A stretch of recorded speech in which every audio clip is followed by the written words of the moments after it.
Welcome to Training Program 10-2A on the IBM Selectric Typewriter.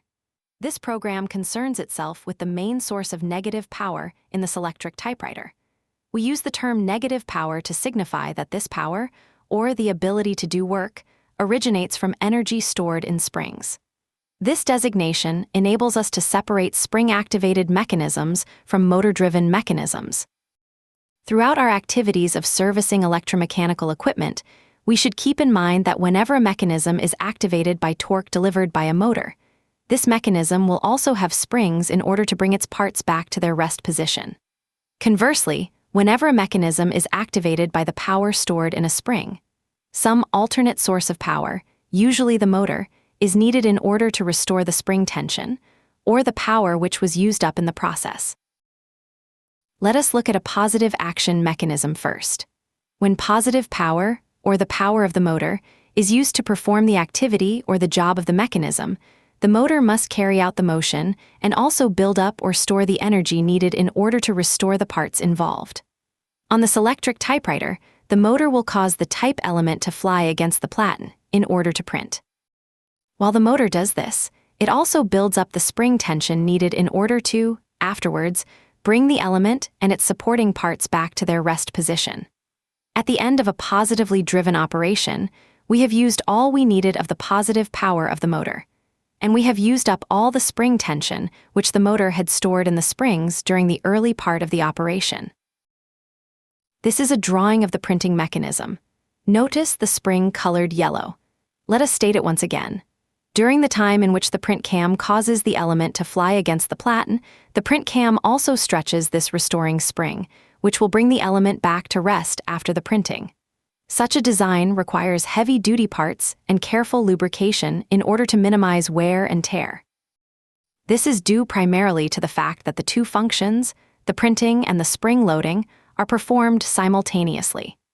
Generally speaking, mechanisms such as this one require carefully planned periodic readjustments and maintenance so that the corrective readjustments are made before the mechanism fails in use.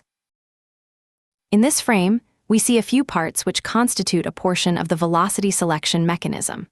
Whenever the IBM Selectric Typewriter prints a character which occupies only a small area on the written page, such as the period or the comma, it is necessary to reduce the velocity of the type element during printing, because otherwise the element would simply cut a hole into the paper. All characters requiring this kind of correction are called low-velocity characters.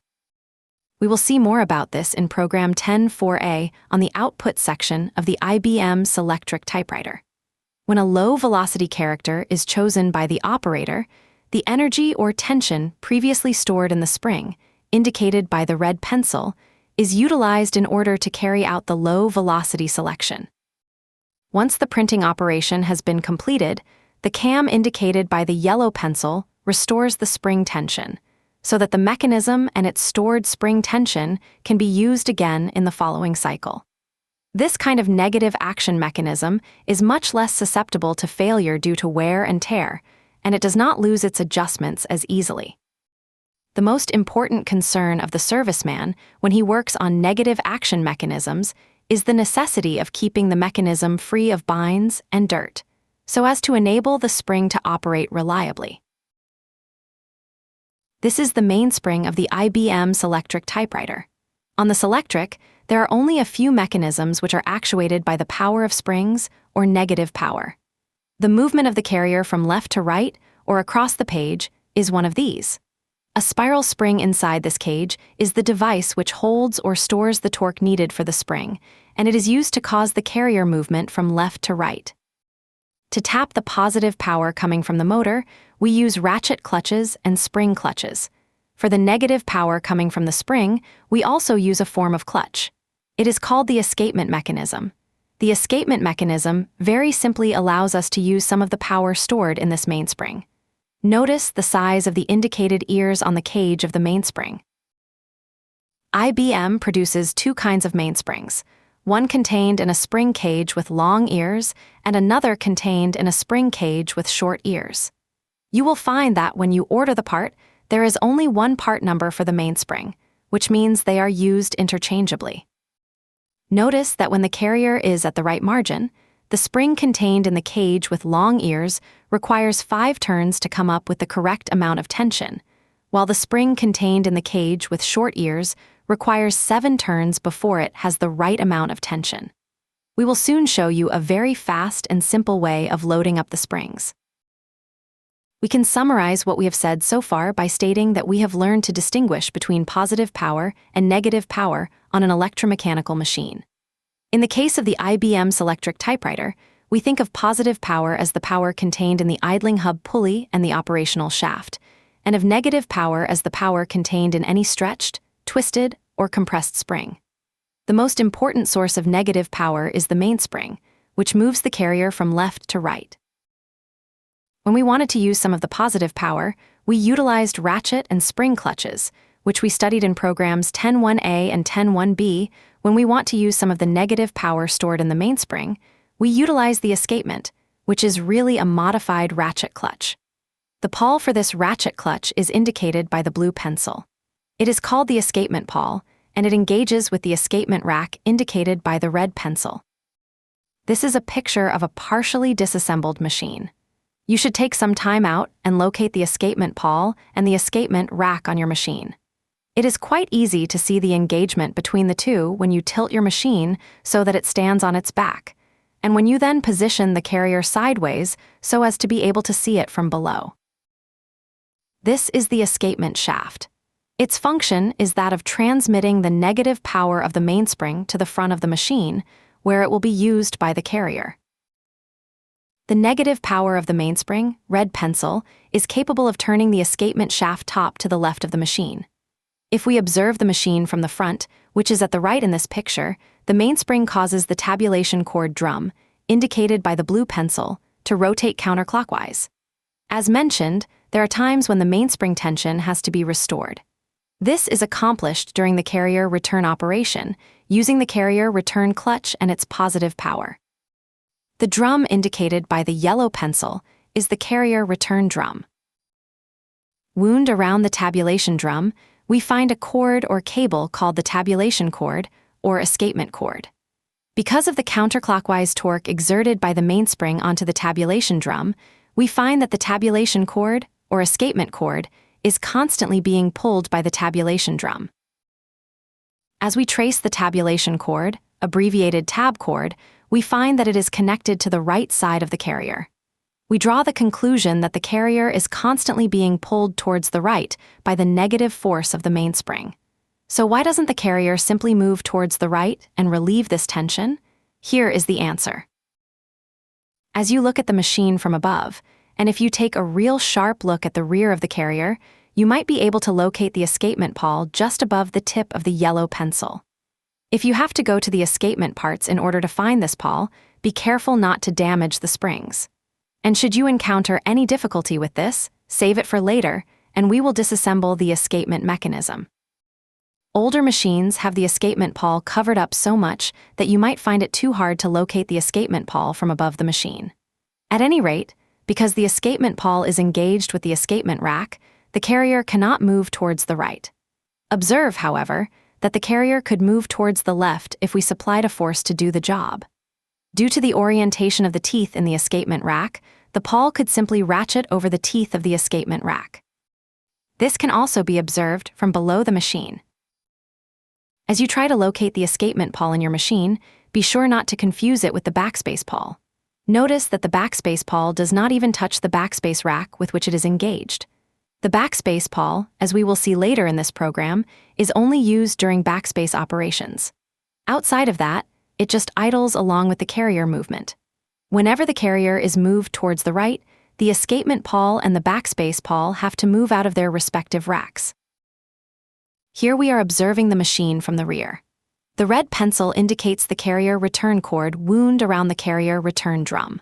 Whenever the carrier is set free to move towards the right, this carrier return cord unwinds, and the tabulation cord, while doing the pulling, winds up. If you trace this carrier return cord to its other end, you will find that it is connected to the left side of the carrier. Thus, quite conveniently, while the tabulation cord is taken up, the carrier return cord is being unwound at the same rate. Since the diameter of the two drums is the same, we have to make sure that these cords are kept taut around the pulleys. This is accomplished quite simply by installing a spring-loaded pulley into the system. This pulley is called the tension pulley. One tension pulley is sufficient to keep both cords taut. We must adjust the tension when we first assemble the system. The condition indicated here by the red pencil should also be met by your machine. If your machine is an older model, it may not yet have the indicated mark. You might allow for approximately 5 millimeters between the right end of the indicated metal bracket and the right edge of the sliding nylon pulley support assembly. But once it is together, one tension pulley keeps the two cords taut. We can readily explain this by comparing it to a cord system for a window curtain, in which we use a continuous cord or loop. The curtain is simply fastened to some spot on the loop, and one spring, usually on the floor, keeps the loop taut. In place of the curtain, we have the carrier. The only difference is that instead of the continuous loop, we have two drums so that we can also install the mainspring. The equivalent of the spring, which in the case of curtains is usually fastened onto the floor, is this tension pulley. Here we have all of the negative power parts which we have studied so far out of the machine, but laid out in the order in which they belong in the typewriter. As we examine the escapement shaft, we find that both nylon drums are fastened with set screws. Thus, we can wind up as much of the cords as we please before tightening the drums down. We also know that we have both cords tied to the carrier, and that once the escapement pawl is out of engagement with the escapement rack, the carrier can move towards the right, because of the pull it receives from the mainspring through the tabulation cord. We can see then that, while the carrier happens to be between the ends of the two cords, since the carrier has been set free to move, we can regard the two ends as being tied together, as if there were only one cord. This is just another way of explaining why we only need one tension pulley on the system to take out all the cord slack. This drawing should help you even more in your efforts to visualize the negative power system in the Selectric typewriter. Take a moment now to become familiar with the various names of the parts. Notice that the names of the parts are quite descriptive of their function in the mechanism. It may well happen that you find a name such as escapement, tab cord, drum gear a bit cumbersome when you engage in a conversation about this section of the machine. On such an occasion, it is admissible to simply call it the tab cord drum or escapement cord drum. But should the listener ever question you about which part you actually mean, you should either be able to give the names shown here or be able to describe all of the functions of the part. A good exercise is that of explaining to yourself, out loud, the workings of this mechanism. For instance, the objective of this system is that of moving the carrier across the page from left to right as the machine types, and then back again as the machine gets set to start a new line, exactly the same way as one would move the hand across the page. In the case of starting a new line, our hand usually moves down on the page, whereas the typewriter moves the paper up by the preset space needed for one line. There are some mechanisms which are part of this training program, but which are not shown in this drawing. They are the mechanisms which allow the carrier to move from left to right: tabulation, spacebar escapement, and printing escapement. Furthermore, the mechanisms which move the carrier towards the left and restore the mainspring tension: the backspace mechanism, the express backspace mechanism on Selectric II models, and the carrier return mechanism. This system represents the cord system of an early dual-pitch Selectric. It is slightly different, primarily because the backspace mechanism has been completely redesigned for the dual-pitch applications. Later serial number Selectric II models have essentially the same system as the single-pitch Selectric, with the sole exception that the carrier return cord is no longer a cord, but rather a steel cable covered with a plastic coating. Let us summarize this by explaining it on the machine. The negative power of the mainspring is used to move the carrier across the page from left to right while typing, in the same way as a hand would move when writing, from left to right across the page. Eventually, however, most of this negative power is bound to become depleted when the carrier reaches the extreme right margin. At that time, it becomes necessary to return the carrier and to restore the spring tension. Using the carrier return engagement mechanism enables us to engage the carrier return clutch, and the carrier return pinion will then turn top to the front of the machine.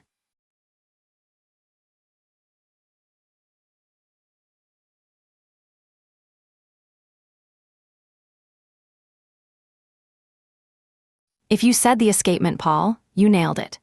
It sits engaged in the escapement rack at the rear of the carrier, holding the carrier fast against the mainspring's pull, though the tooth shape would still let the carrier ratchet leftward if a force pushed it that way. Through the gear teeth at the point indicated by the yellow pencil, the carrier return pinion will cause the tabulation drum to turn top to the right or clockwise. The result is that the tabulation cord is now given out by the drum, while the carrier return cord is taken up, or pulled in, by the carrier return drum. Red pencil. The carrier return cord, green pencil, ends up pulling the carrier towards the left. The job of the escapement mechanism and the escapement rack is that of allowing the horizontal movement of the carrier in small or otherwise controlled increments. Each tooth, red pencil, of the escapement rack has the width needed for the printing of one character. When we have 12 teeth per inch, we can print 12 characters per inch. When we can print 12 characters per inch, we say that we have a 12-pitch or an elite type machine. When we have 10 teeth per inch, we can print 10 characters. We then say that we have a 10-pitch or a pica type machine. In both cases, we can also space an equal number of spaces per inch. As seen before, the lug indicated by the red pencil is part of the escapement pawl, and the lug indicated by the blue pencil is part of the backspace pawl. Of all parts of the escapement mechanism, the escapement pawl is situated at the lowest point. As explained earlier, both pawls must be moved out of their respective racks in order to enable us to move the carrier. This is so in spite of the fact that the backspace pawl only rides along. Be sure to know where these lugs are on your machine, and also locate the thin backspace rack right under the escapement rack, or right under the rack indicated by the yellow pencil. If you are using a dual-pitch Selectric, you will not find a backspace pawl, nor a backspace rack. Pause anytime you need to trace these parts. There is a very easy way of keeping track of the parts of the single-pitch escapement mechanism.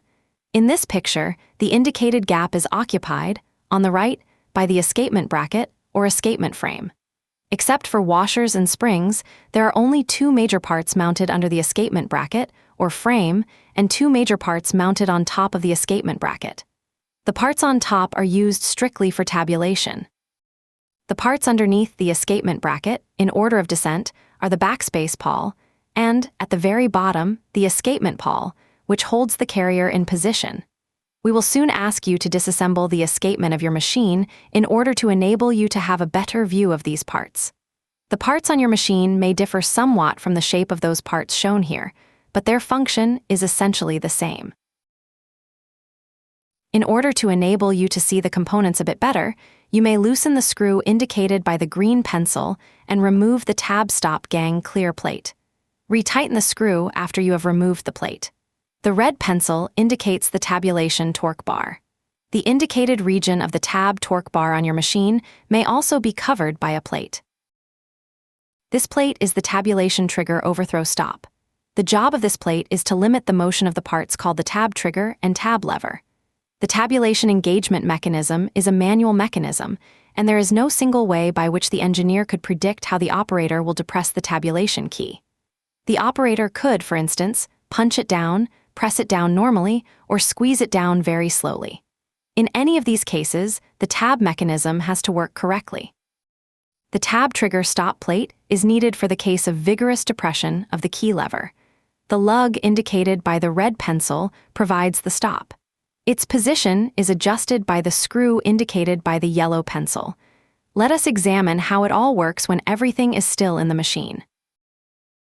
We now depress the tabulation key, or tab key, and find that through a very straightforward link, a bell crank, another link, and a torque bar, we transmit the motion of our key depression to the indicated spot on the escapement mechanism. Take a few minutes to trace the connections. In fact, take a close look at the part indicated by the red pencil. It is the tabulation trigger lever. When we depress the tab key, we find that the tab torque bar causes the indicated point of the trigger to move towards the rear of the machine. Notice that at the left end, the tabulation torque bar is mounted into the left side of the power frame. At the right side of the machine, it is mounted on a support bracket. Let us also observe this from the rear of the machine. The green pencil points at the tabulation trigger. We have seen that when the tab torque bar rotates, it moves the tabulation trigger toward the rear of the machine, and with it goes the tabulation lever, located immediately under the trigger. When the tab key is fully depressed, the tab torque bar is fully turned, and the tab lever is rotated to the rear until the tab lever latch, indicated by the yellow pencil, latches or locks the tab lever into its fully rotated, rearward position. The red pencil points at a vertical extension of the tab lever, which reaches downward and which, in this photograph, is partially covered by the backspace pawl and the escapement pawl. Here we have a somewhat better view of the vertical extension of the tab lever, indicated by the red pencil. All four parts, the tab trigger, the tab lever, the backspace pawl, shown by the yellow pencil, and the escapement pawl, shown by the blue pencil, pivot around one and the same stud, called the escapement backup stud, indicated by the green pencil. Keep in mind that because we are observing the machine from the rear, the right side of the machine appears on the left side of this photograph. When the tab torque bar causes the right end of the tabulation trigger and tab lever to move toward the rear of the machine, rotating them counterclockwise as viewed from above, the backspace pawl and the escapement pawl do the same, because of the vertical extension on the tabulation lever, shown by the red pencil. The two pawls, yellow and blue pencils, are pushed out of engagement from their respective racks. Since the tabulation lever is locked into its rotated position by the tabulation lever latch, the escapement pawl and the backspace pawl are also kept disengaged from their racks. Do the best you can to inspect these parts on your machine. As you fully depress the tabulation key, you should find that the tab lever moves just a bit beyond its latch-up point. This extra motion ensures reliable tab lever latch action. The more thorough you are in your inspection at this point, the easier things will be for you afterward. Take all the time you need. Most of the indicated points are clearly visible from underneath the machine.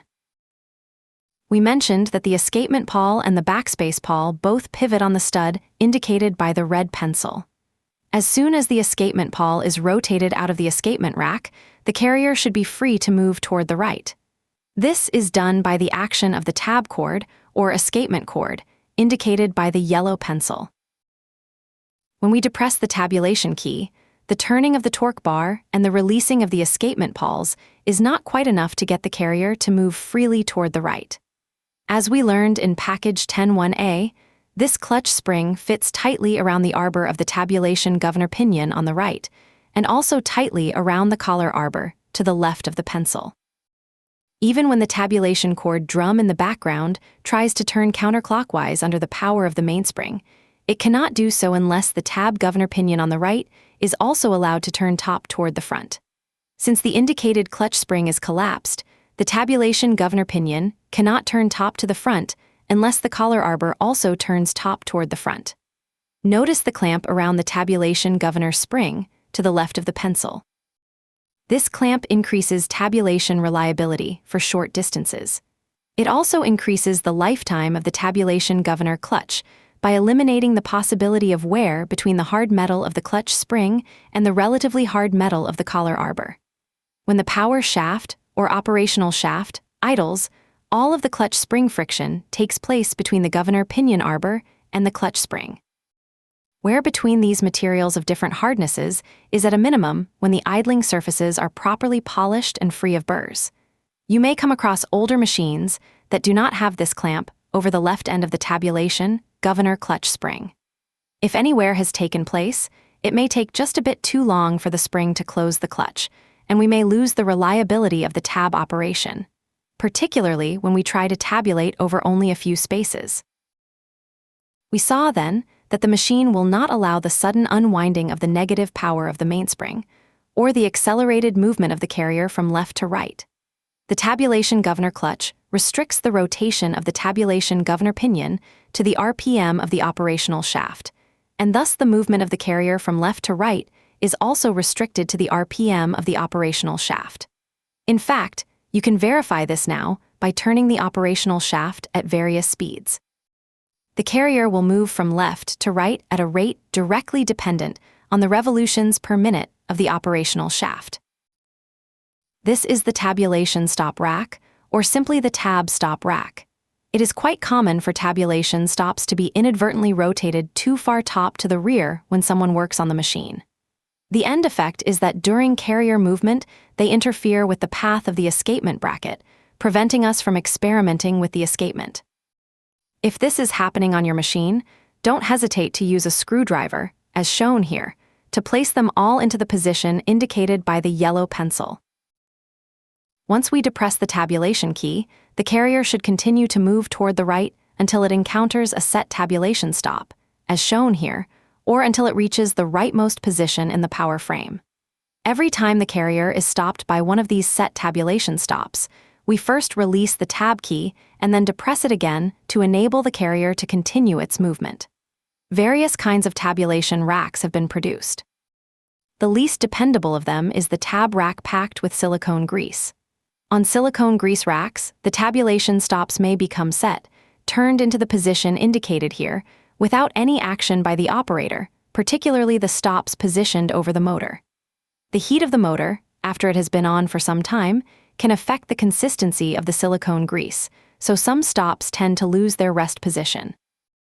Wherever you encounter difficulties in this area, the only true solution is a rack replacement. New racks, such as this one, are far more reliable. All new tab racks rely on metal-to-metal friction to hold their stops in a set or reset position. Only the very old machines use leaf springs to detent the positions of their tab stops. While the tabulation lever pivots around the screw that is part of the escapement torque bar backup stud, it can also slide sideways a small distance from right to left because it has an elongated slot at its pivot point. Most of the time, however, the tabulation lever spring, shown by the red pencil, keeps the tab lever pulled toward its rightmost position. Because we are viewing the escapement from the rear, this pull is toward the left in this picture. As mentioned, we use the tab torque bar and the tab trigger to rotate the tabulation lever until it becomes latched by the tab lever latch, shown by the blue pencil. The point where the latching occurs is indicated by the green pencil. The tabulation stop set and clear mechanism is also a manual mechanism all the way. Quite clearly, when the set arm of the tabulation lever or key is depressed, it eventually causes the tabulation rack to rotate top toward the rear. One of the tabulation stops, however, will not be able to rotate to the rear with the rack, because it happens to be lined up with a projection of the escapement bracket, and this projection simply prevents the tab stop from rotating with the rack. Finally, when the set arm of the key is released, the tab rack returns to its rest position by turning top toward the front. However, the tab stop that stayed behind has its lug rotated much further, top to the front and down. The end result is that one of the tab stops becomes set, as seen in the previous frame. Before moving on, be sure to familiarize yourself with the various names of the parts as chosen by IBM Corporation. Good command of the nomenclature is essential before any exchange of technical information can take place. Indicated by the pencil in this picture is the tab lever pawl. When the right end of the tabulation lever was latched into its rearward position, the tab lever pawl was moved to the rear as well. In fact, it was moved into a position which, with the movement of the carrier, causes the pawl to meet any set tab stop located to the right of the carrier. The function of the tab stop is to cause the disengagement of the tab lever and the re-engagement of the escapement pawl with the escapement rack. By alternately observing the tabulation mechanism, parts from above the machine, and the pawls from below the machine through the indicated openings, we can study the escapement mechanism in detail without removing it from the machine, and while it is still fully operational. The only thing we have to do occasionally is move the carrier leftward again into a position from which we can better observe it. When you troubleshoot the machine, this is also the way you would go about tracing the various mechanisms, particularly when the machine is still in the field. In this program, we shall study the theory of operation and the majority of the adjustments of the escapement mechanism. In Program 10.2b, we will primarily learn how to disassemble and reassemble the negative power section of the Selectric typewriter. This is a picture of a disassembled escapement mechanism, turned into the same position in which you would see it if you tilted your machine on its back and observed it through the cycle shaft cavity or the operational shaft cavity. To help you see things better, we will occasionally show you certain parts after they have been removed from the machine. The tabulation lever is shown here at rest, with its long leg against a vertical extension of the escapement bracket. This lug is visible from above the machine when the machine is fully assembled. In this picture, you can see it to the right of the red pencil. At the point indicated by the yellow pencil, only a very small edge of the vertical lug of the tab lever overlaps the escapement pawl, and during tabulation, this is what holds the escapement pawl out of engagement with the escapement rack. As the carrier travels toward the right, so does the tabulation lever, but only until it meets a tabulation stop that has been set and thus placed into the path of the moving tab lever pawl. What follows is simple. Since the tab lever has a slot at its pivot point, when the tab lever pawl meets the tab stop, the tab lever can actually stop against it while the carrier, with the escapement pawl, continues to travel toward the right. Only a very small amount of carrier movement, without the tab lever following, will immediately free the escapement pawl and allow it to re-engage with the escapement rack. With only the aid of a screwdriver, you can easily rotate the tab lever to the rear, causing it to become latched. Once it is latched, we say that tabulation is engaged. If, in the process, you observe the pawls indicated by the yellow pencil, you can readily determine that they are disengaged from their respective racks by the action of the tab lever. If you then use another screwdriver or spring hook to move the tab lever from right to left, you will find that the tab lever unlatches again, allowing the re-engagement of the escapement pawl with the escapement rack. By selecting a convenient angle, make sure you manage to observe the operation of the tab lever latch, indicated here by the red pencil. When we ask you to observe the operation of a mechanism, you should not simply settle for finding it in the machine. Let us give you an example of the kind of discoveries you are expected to make on your own when we ask you to pause and allow yourself time for an examination of the mechanism. This is another view of the escapement bracket, as it can be observed from underneath the machine. The yellow pencil indicates the portion of the tab lever latch that will engage with the tab lever, while the red pencil points at the U-shaped slot in the tabulation lever with which the tab lever latch will engage. Notice that the cutout in the tab lever is not exactly U-shaped. The front portion of this U-shaped cutout, to the left of the red pencil, is a bit longer than the right one. It just so happens that, when we depress the tab key in a very sudden and jerky way, this longer leg of the U-shaped cutout makes physical contact with the tab lever latch, limiting the rearward motion, or travel, of the lever. We just discovered a new kind of overthrow stop for the tab lever. Of course, we have shown you an earlier style of the tab lever. It consisted of a plate mounted on top of the escapement bracket. Evidently, this new style tabulation lever does away with the tab lever overthrow stop plate, which needed special adjusting. An interesting question now is, why do we need a tab lever overthrow stop in the first place? With the previous slide, we posed the question, why do we need a tab lever overthrow stop? We realize that the indicated tab lever pawl is mounted on the tabulation lever. If, at the time we depress the tabulation key, we throw this pawl too far to the rear, it might become engaged with the slots in the tab rack. Quite clearly, the subsequent movement of the carrier would cause premature disengagement of the tabulation lever, causing the carrier to stop before it encounters a set tab stop. Here is another example of the kind of observing you should be doing on your own. A few slides back, we asked you to latch up the tabulation lever using a screwdriver, and then to use another tool to disengage the tab lever again. You might have observed then that there is only a very small protrusion on the tab lever, by which the tab lever trigger can move the tab lever toward the rear. If we were to hold the tab key down during tabulation, the tab lever trigger would continue to hold the tab lever rotated toward the rear. When the tab lever pawl encounters a tab stop on the tab rack, the carrier will still continue to move for a bit, and so does the tab lever trigger, but not the tab lever, because it too is slotted at its pivot point. This action stretches the tab lever spring, indicated by the red pencil.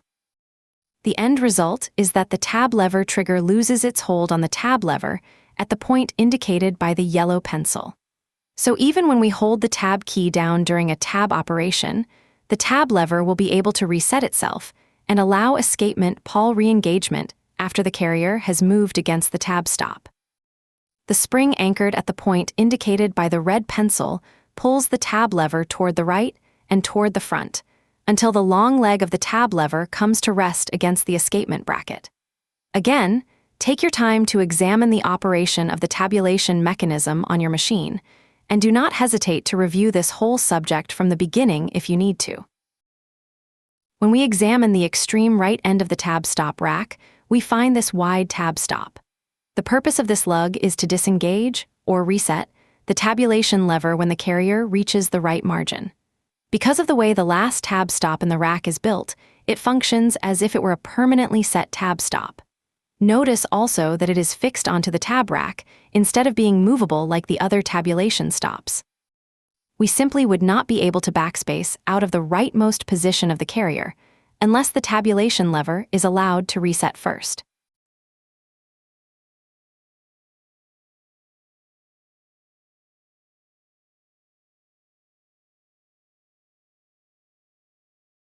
Here's the catch.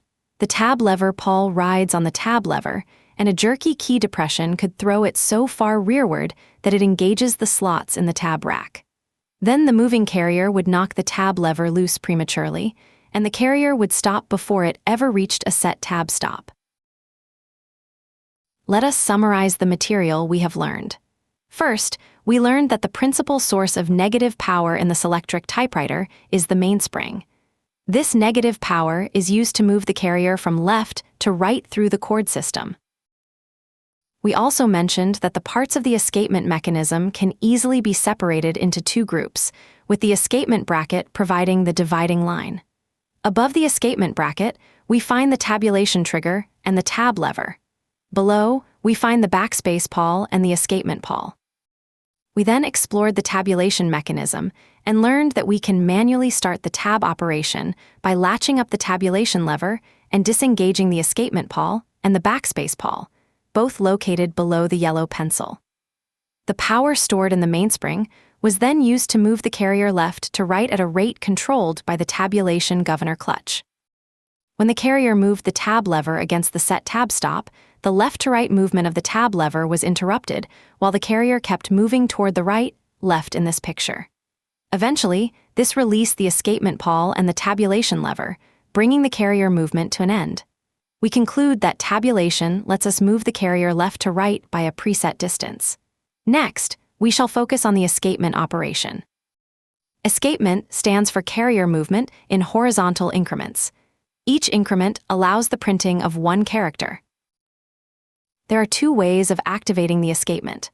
One occurs after print operations, so that there is one printing escapement at the end of each character print operation.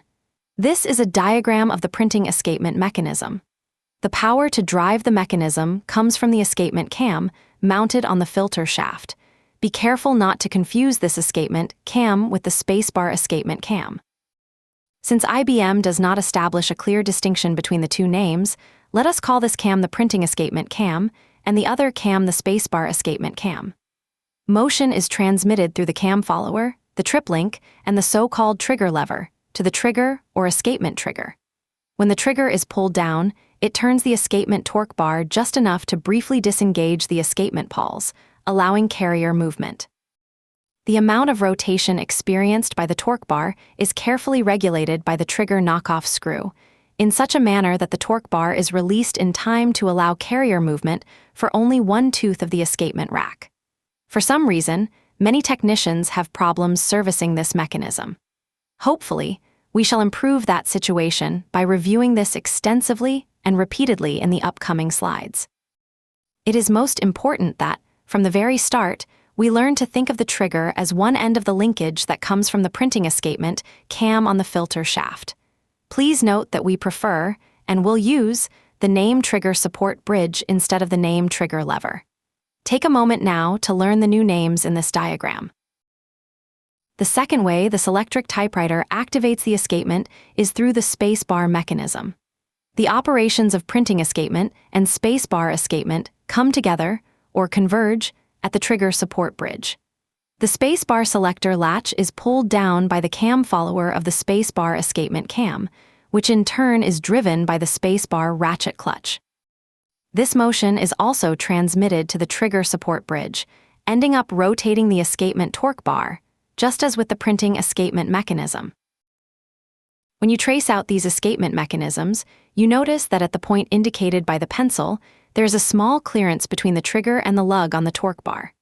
This clearance marks the end of a sequence of parts and links coming from the positive driving cams.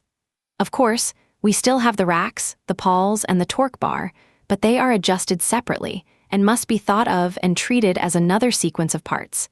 This one dealing with the release of negative power. Looking ahead a bit, we shall include the study of the backspace and the carrier return mechanisms in this training program, since they are used to restore the negative power of the mainspring. Toward the end, we will also study locks, interlocks, and override features. At this point, take some time to trace out the printing escapement and the spacebar escapement mechanisms. Let us first focus on the escapement torque bar. The escapement torque bar should be considered an integral part of the escapement assembly, in the same way the pawls are part of the escapement assembly. All of the torque bar adjustments must be carried out before one can begin to adjust the printing and spacebar escapement mechanisms. If we look at the escapement bracket from the left side of the machine, we can readily locate the escapement torque bar backup stud, indicated here by the red pencil. Notice the closeness of the escapement torque bar mounted to the rear of the stud, or in our picture, to the left of the backup stud. By loosening the nut indicated by the yellow pencil, we can change the distance between the backup stud and the escapement torque bar. It is important that the stud just barely touch the escapement torque bar, because otherwise the freedom of movement of the carrier could be affected, and the movement of the carrier would tend to wear a flat spot onto the stud. The prime function of the escapement torque bar is to disengage the escapement pawl and the backspace pawl from the escapement and backspace racks by acting upon the indicated lugs. We also call your attention to the vertical lug of the tab lever latch, extending downward, so that the escapement torque bar can act upon it as well. Another function of the escapement torque bar is to disengage the tabulation lever latch from the tabulation lever in the event that the escapement torque bar is operated or turned while a tabulation operation is in progress. This means that any escapement operation will override the tab operation. All of this is clearly visible when you tilt the typewriter on its back. At this point, check the way the escapement torque bar is mounted into the power frame of your typewriter. You should find that on the left it is mounted into a hole in the side frame, and on the right it is mounted on the same adjustable bracket that holds the tab torque bar. This torque bar support bracket on the right, by the way, is used to adjust the parallelism of the torque bars and the print shaft. Once the torque bars are parallel to the print shaft, the distance between the torque bar and the backup stud, as well as the distance between the torque bar and the indicated lugs on the pawls, remains constant for any and all positions of the carrier. All the torque bar needs to do in order to disengage the pawls is rotate top to the rear. Be sure to examine this on your machine before continuing. Also, before we move on, notice the position of the eccentric that holds the backup stud. Notice that the egg-shaped eccentric portion of the screw holding the mounting stud is positioned toward the right. IBM prescribes that on single pitch machines, the stud be positioned to the left of the center of the supporting screw. On dual pitch machines, the stud should be positioned to the right of the center of the supporting screw. Later models no longer have the escapement backup stud in this form. Notice in this adjustment that the distance between the backup stud and the torque bar is to be kept to a minimum, and that the tolerance is quite small. Let us assume that we had a situation such as the one shown here. Considering that during an escapement operation, the top-to-rear rotation of the escapement torque bar pushes towards the rear the vertical lugs of the escapement pawl, the backspace pawl, and the tab lever latch every time the machine prints or spaces, it becomes easy to understand that the torque bar tends to bulge or bend towards the front of the machine when it should be pushing the pawls towards the rear. This tends to occur primarily when the carrier is in the center of the typewriter. The function of the backup stud is to prevent this from happening. Therefore, a gap like the one shown here is not permissible. The tendency for the torque bar to flex when it is expected to turn increases with the width of the machine or the length of the torque bar. In fact, it does not even flex in just one direction. To prevent this unwanted flexing, you will find that machines with 13-inch and 15-inch platens come equipped with one additional feature, indicated here by the blue pencil. The function of this lug is very similar to that of the backup stud, indicated by the yellow pencil. Namely, to prevent the torque bar from bending when the only thing it should be doing is turning. On late models, IBM has introduced a radical change in the torque bar backup feature. It consists of screws, such as the one indicated, mounted directly onto the power frame. The old backup stud had to be eliminated altogether. On machines equipped with these backup screws, when we adjust them, we again set the screws so that minimum clearance exists between the torque bar and the screw. But under no circumstance should there be the slightest variation in the position of the torque bar because of pressure exerted by these backup devices. We call your attention to the upside-down, capital L-shaped insert on the right. It represents the vertical lug of either the Backspace Pawl or the Escapement Pawl. The rectangular shape under and alongside the capital L represents the cross-section of the torque bar. As we move the carrier all the way across the machine from its extreme left to its extreme right, the distance between the two parts should remain constant. If it doesn't, it is because somehow the escapement torque bar is positioned incorrectly or bent. And we must make sure that it isn't bent because of our backup stud adjustments. Actually, this drawing represents conditions which are only possible if the escapement torque bar is also parallel to the print shaft. Furthermore, we realize that the distance between the rear surface of the torque bar and the vertical lugs on the escapement and backspace pawls should be 1/4 of 1 millimeter. This is achieved by adjusting the angular position of the escapement torque bar. We shall take one adjustment at a time and examine it in detail. But first, take whatever time you need to check this condition on your machine. By loosening the indicated screws, we can adjust the front-to-rear position of the plate, which holds the escapement, and the tabulation torque bars. Usually, we also have to loosen the screws which hold the tab stop bar supporting plate, because this plastic or nylon supporting plate interferes with the adjustment of the torque bar supporting plate. The nylon tab stop bar supporting plate, black in color, and the screws which hold it are visible here in the upper right section of the picture. The escapement torque bar must be parallel to the print shaft. Notice the stud located halfway between the pencil and the screwdriver.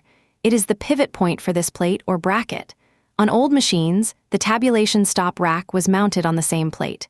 But on modern machines, the tab rack is mounted on a separate bracket. The procedure for this adjustment is quite simple. First, we position the carrier all the way towards the left side of the power frame. Second, we make a mental note of the distance which exists between the escapement torque bar and some reference point on the carrier, such as the escapement torque bar backup stud. Third, we tabulate the carrier all the way to the right side of the power frame and check the same clearance.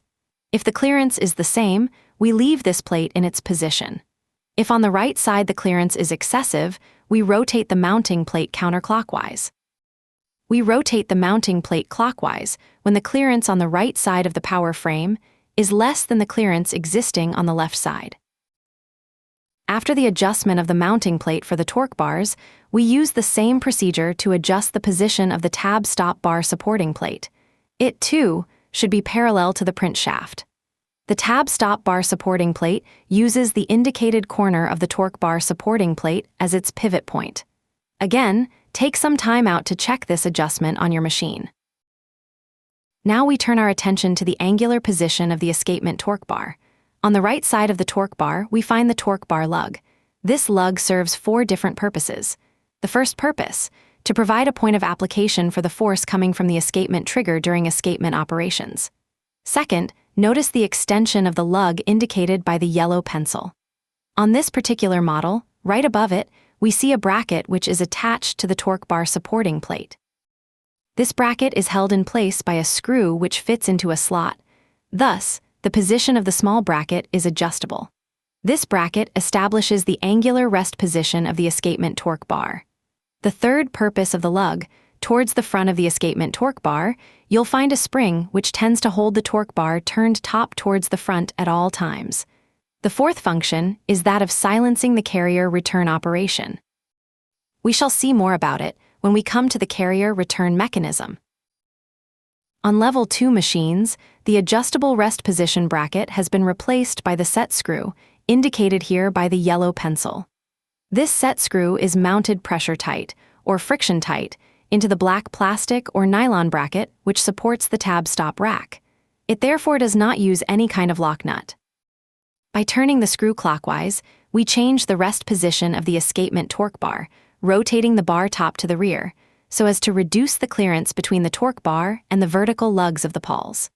By turning the screw counterclockwise, the escapement torque bar is allowed to turn top to the front. Do you still remember what the clearance between the torque bar and the Pawls should be? 1/4 millimeter should have been your answer. Now investigate what kind of torque bar rest position device was used on your machine. Let us summarize it all. First, we allow for some small amount of end play for the torque bar, approximately 1/4 millimeter.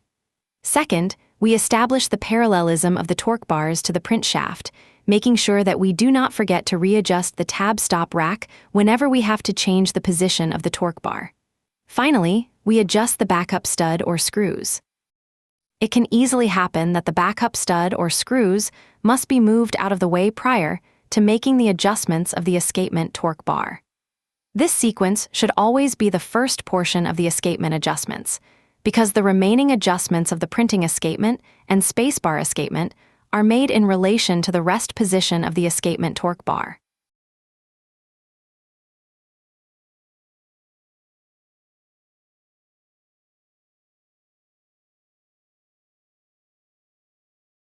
If 1/4 millimeter came to mind, well done. That small gap between the torque bar and the vertical lugs of the Pawls is the number to carry with you through every escapement adjustment. The cam indicated by the blue pencil will rotate with the filter shaft whenever the typewriter goes through a printing operation. It is the printing escapement cam. The yellow pencil indicates the point at which the printing escapement trip link is connected to the printing escapement cam follower. If you examine the operation of these parts, you will find that, with the printing mechanism at rest, or with the cycle shaft in its check Pawl position, the printing escapement cam follower rests in the lowest spot of the cam. This is how it should be adjusted. Needless to say, the adjustments of the printing mechanism must have been completed prior to this adjustment step. The printing mechanism is covered in our learning program number 10-1B. Through the printing escapement link, the motion which originates at the printing escapement cam is transmitted to the trigger support bridge, not visible in this frame. While you examine this link, be sure to notice that the threads which connect the link to the two clevises are of different sizes. This means that the length of the printing escapement trip link is adjustable to a very close tolerance. When we hold the clevises in position and then turn the link clockwise into the clevis with the coarse thread, we do two things. We reduce the length of the link at the point where it is connected to the coarse thread clevis, and we extend the length of the link at the point where it is connected to the fine thread clevis. Since one complete turn of the coarse thread takes up more length than the length which is given out by the fine thread, the overall effect of our procedure is that of shortening the link. See if you can explain to someone who does not yet know this procedure how the link is lengthened. Notice also the locking nut which holds the centerpiece of the link in position so that it cannot lose this position once the adjustment has been made. If you pull this link towards the front, with the use of a spring hook perhaps, it will be easy for you to find the connection between the trip link and the escapement trigger support bridge. Pulling the printing escapement trip link towards the front causes the escapement trigger support bridge to pull down the escapement trigger, pointed out by the red pencil. This is done against the action of the spring located right next to the yellow pencil. You should make it a point to carefully examine these parts on your machine, primarily because they are somewhat hard to see on a fully assembled typewriter. The trigger pivots around the stud, which is held onto the trigger support bridge by the C-clip, or retainer, clearly visible next to the nut. The mentioned nut, directly under the red pencil, holds an eccentric stud located on the far side of the bridge. This eccentric is called the trigger knockoff eccentric. You should make an extra effort to locate this eccentric when viewing it from the right side of the machine. IBM has produced 3 types of trigger knockoff devices. This eccentric under the trigger is the second model, and it is therefore called the Level 2 trigger knockoff mechanism. The job of the trigger knockoff device is to disengage the trigger from the lug of the escapement torque bar during printing escapement and spacebar escapement. Needless to say, it needs to be adjusted quite accurately. This particular model, or level, of trigger knockoff is quite cumbersome to adjust because of the difficulty of holding the nut on a fully assembled machine. Little wonder, then, that IBM produced this other model, called the Level 3 trigger knockoff. Let us discuss its operation again in detail. When the escapement trigger is pulled downwards by the action of the printing escapement cam, its tooth will catch the lug of the escapement torque bar and thus cause the escapement torque bar to turn top towards the rear of the machine. In the process, the torque bar will pull the escapement pawl and the backspace pawl out of their respective racks, and thus set the carrier free to move towards the right. But the purpose of this mechanism is to allow the carrier to move one space only.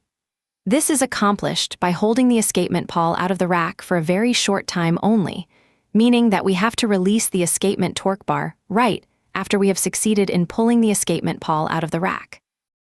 During escapement operations, the escapement trigger support bridge rotates top to the rear, and in the process it pulls down the escapement trigger. For a portion of the rotation of the trigger support bridge, the trigger is pulled down almost vertically, because its tooth or hook is caught over the lug of the escapement torque bar. During this motion, the trigger pivots around the stud, which connects it to the trigger support bridge, until the knockoff screw contacts the tail of the trigger. After this contact, the trigger knockoff eccentric on the Level 2 trigger mechanism, or the screw indicated by the red pencil on the Level 3 trigger mechanism, stops the vertical motion, or the pivoting, of the trigger, and causes it to continue its motion together with the rotation of the trigger support bridge. This rotation with the trigger support bridge causes the trigger to swing away from the lug of the escapement torque bar, thus disengaging it and releasing the torque bar. Consequently, the escapement pawl is allowed to return into the escapement rack. When the machine is at rest, the escapement trigger, yellow pencil, is held by the escapement cam, specifically the printing escapement cam. Thus, the vertical position of the trigger, yellow pencil, is established by the printing escapement cam on the filter shaft. The angular position of the escapement torque bar, and for that matter of the lug of the escapement torque bar, red pencil, is determined by the screw or the bracket fastened to the tab stop rack supporting plate. At rest, the vertical distance between the trigger and the lug of the escapement torque bar should be 1/4 millimeter. We assume that you have checked your machine for these conditions. During the escapement operation, the trigger should release the escapement torque bar right after the pawl has been pulled out of the escapement rack. The distance between the escapement rack and the escapement pawl at the time when the trigger releases the escapement torque bar should be equal to, or just slightly more than, 1/4 millimeter. When you observe the escapement pawl through the right side of the power frame, you can visually check the existence of this distance. Take a moment to do that now. Let us also examine everything that happens with the escapement pawl and the backspace pawl during the escapement operation. To make this easier, let us use drawings. This drawing represents a top view of the escapement pawl. The escapement pawl is resting against the darkened tooth of the escapement rack. Notice also that the pivot stud rests against the right end of the slot in the escapement pawl. Think of the pivot stud as representing the carrier being held in position by the escapement pawl in the escapement rack. Notice that the backspace pawl is not touching the tooth of the backspace rack. As said before, the backspace pawl just rides along. The escapement torque bar is represented by the black horizontal line. We saw that when the mechanism is at rest, there should be 1/4 millimeter clearance between the trigger and the lug on the escapement torque bar. Thus, the two escapement mechanisms do not affect the rest position of the escapement pawls. Besides, there is a clearance of 1/4 millimeter between the vertical lug of the pawls and the torque bar. Note also that the escapement pawl is fully seated in the teeth of the escapement rack. This is a picture of the escapement as seen from underneath the machine. Notice the small stud indicated by the yellow pencil. It extends upwards into a slot in the backspace pawl, indicated by the red pencil. Notice also the springs which pull the escapement pawl and the backspace pawl towards the right and to the front of the machine. This means that in this example, the left end of the elongated slot in the escapement pawl and the backspace pawl is resting against the pivot stud because of the action of these springs.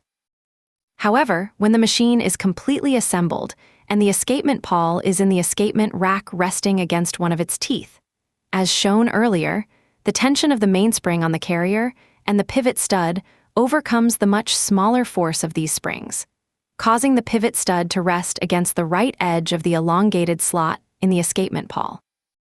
Due to the pin in the slot on the backspace pawl, anytime the escapement pawl moves horizontally, left to right or right to left, the backspace pawl also has to move the same way. The same can be said vice versa. Anytime the backspace pawl moves right to left or left to right, the escapement pawl has to move with it. This indicated pin is responsible for holding the backspace pawl in position, so that at rest there is no contact between the tooth of the backspace rack and the backspace pawl.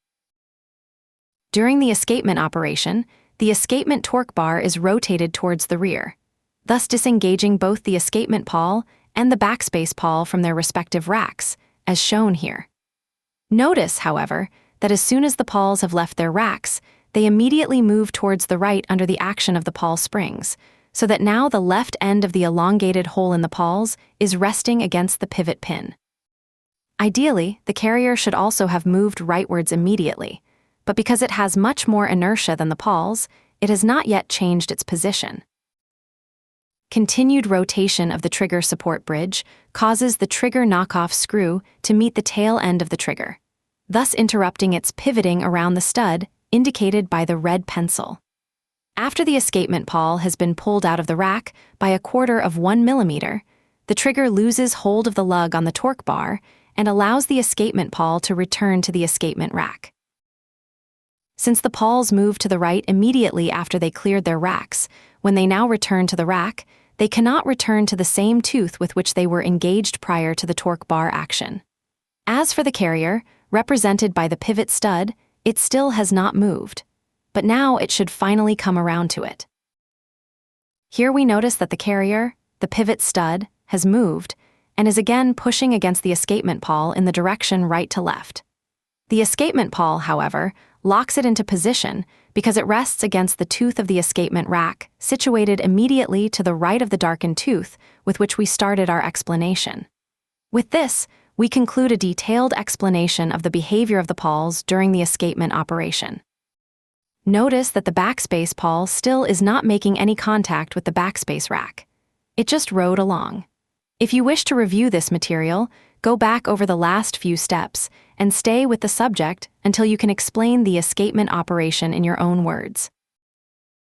On 13-inch and on 15-inch machines, the trigger support bridge is substantially wider than on the 11-inch machines, and it becomes necessary to provide a return overthrow stop. Yellow pencil. Without this overthrow stop, the trigger support bridge may bounce instead of immediately coming to rest after the escapement operation. Due to the small clearance between the escapement trigger, red pencil, and the lug on the escapement torque bar, an extra space, or escapement, may be triggered without it being called for. To prevent this from happening, IBM specifies that the overthrow stop, indicated by the yellow pencil, be adjusted so that there is a clearance of 1/4 millimeter between the stop and the rear extension of the escapement trigger support bridge. The second way of actuating the escapement is through the spacebar mechanism. This is a diagram of the complete spacebar mechanism. Locate the escapement torque bar, the trigger, and the trigger supporting bridge, which IBM calls the trigger lever. Keep in mind that we have already adjusted the rest position of these parts in connection with the printing escapement operation. No matter what we wish to do to make the spacebar mechanism work, we must keep our hands off the adjustments which we have already made. When we depress the spacebar, we rotate the spacebar bail, brown color, and through a lug, a pin attached to the bail, we end up pushing down on the spacebar key lever. The key lever pawl, in turn, presses down on the front end of the spacebar interposer, thus releasing it. We learned in the positive power section how the interposer taps the power of the motor by engaging the ratchet clutch, so we do not need to talk about it here. Notice the red cam mounted onto the filter shaft, and also its cam follower in green located right next to the spacebar interposer. Should the typewriter happen to be in a printing operation, the filter shaft is then rotating and not at rest. This red cam will then allow the rear portion of the follower to engage with an adjustable step. Notice the red cam on the spacebar interposer, thus preventing the interposer from moving towards the rear. This simply means that the spacebar operation will be inhibited while the printing operation is in progress. The spacebar interposer is simply not allowed to engage the clutch and make the selection while the printing operation is underway. Let us assume that the printing mechanism was at rest and that the spacebar interposer did move towards the rear. In addition to engaging the ratchet clutch for the spacebar cam, it would place the spacebar selector latch, red, under the so-called spacebar cam follower. Be careful with this nomenclature. It is accurate only for the Selectric II typewriters. On single pitch machines, the spacebar cam follower of this picture also has to drive the backspace mechanism. If you wish to talk intelligently about the Selectric, know exactly what each part does and state this function to your listener. Beyond this, we recommend that you pull the book and state the page on which they can see the part to which you are referring.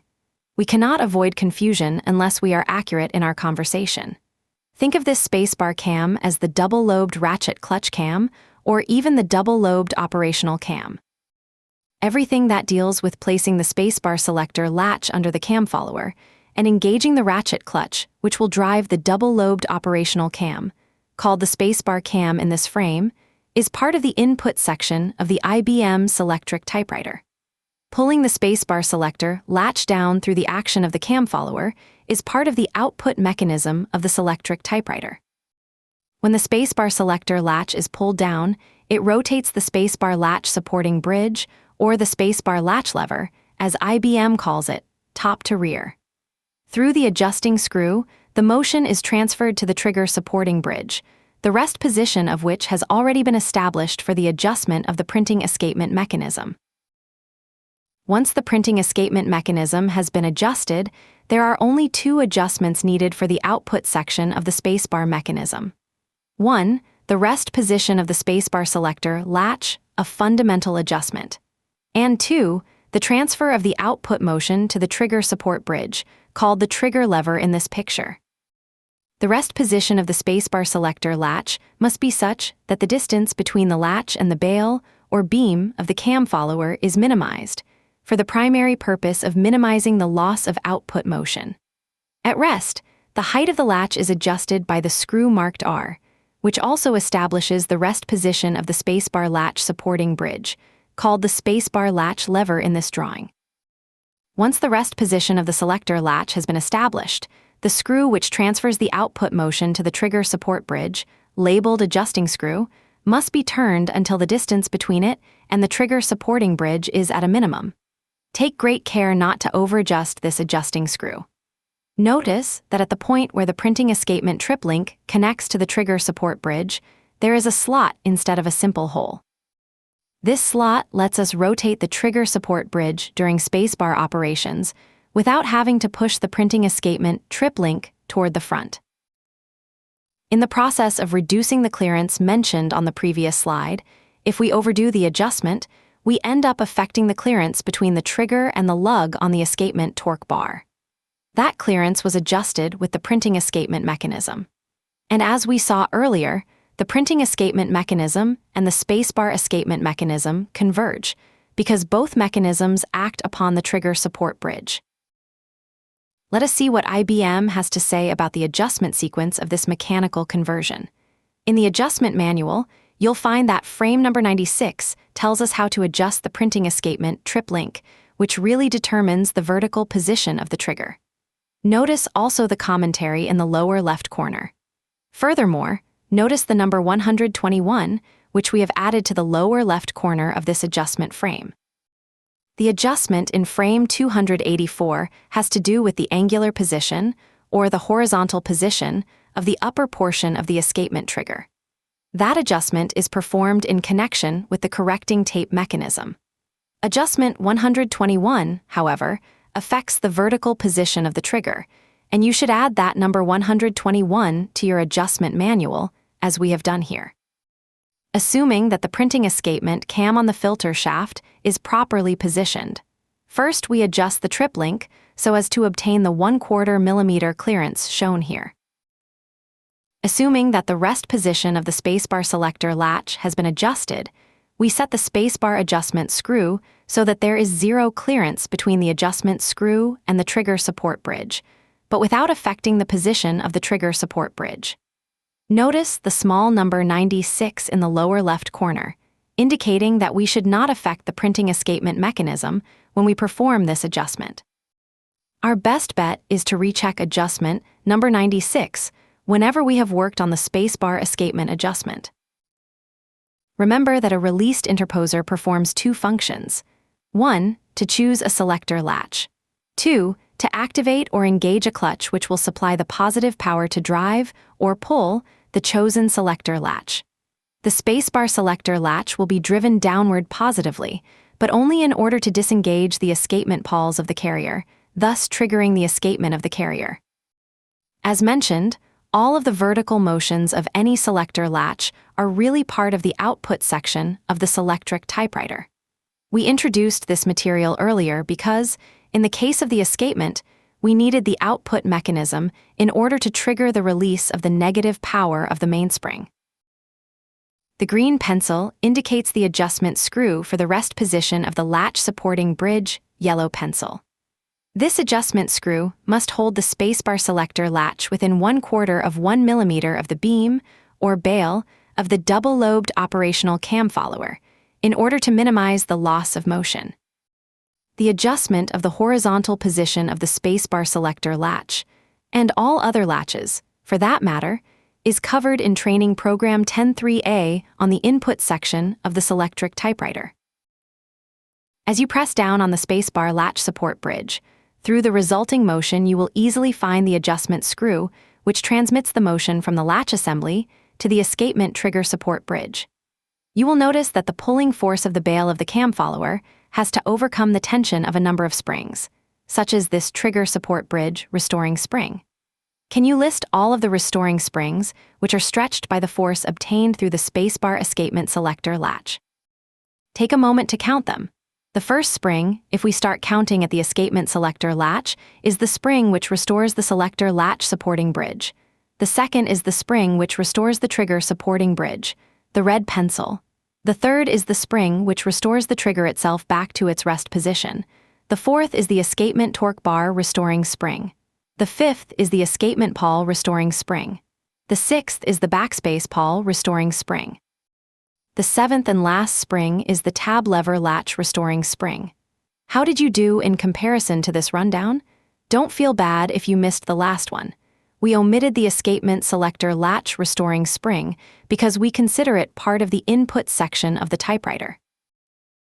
On dual-pitch typewriters, the spacebar mechanism does not have a selector latch because the double-lobed operational cam follower, yellow pencil, is used only to operate the spacebar escapement. The red pencil indicates the spacebar trip link, which connects the spacebar cam follower with the escapement trigger support bridge. You will find that this escapement trip link is also mounted in a slot on the trigger support bridge, at the point indicated by the red pencil. Can you tell why we need this slot in the trigger support bridge? Here is the answer.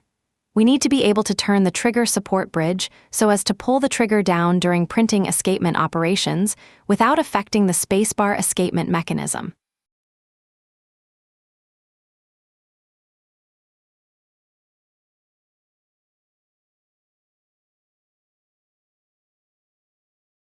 There are 7 in all: the latch supporting bridge spring, the trigger support bridge spring, the trigger's own spring, the torque bar restoring spring, the escapement pawl spring, the backspace pawl spring, and the one most people miss, the tab lever latch restoring spring.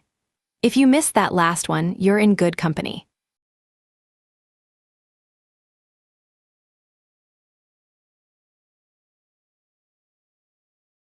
If you set it so one mechanism can move the bridge without dragging the other along, exactly right.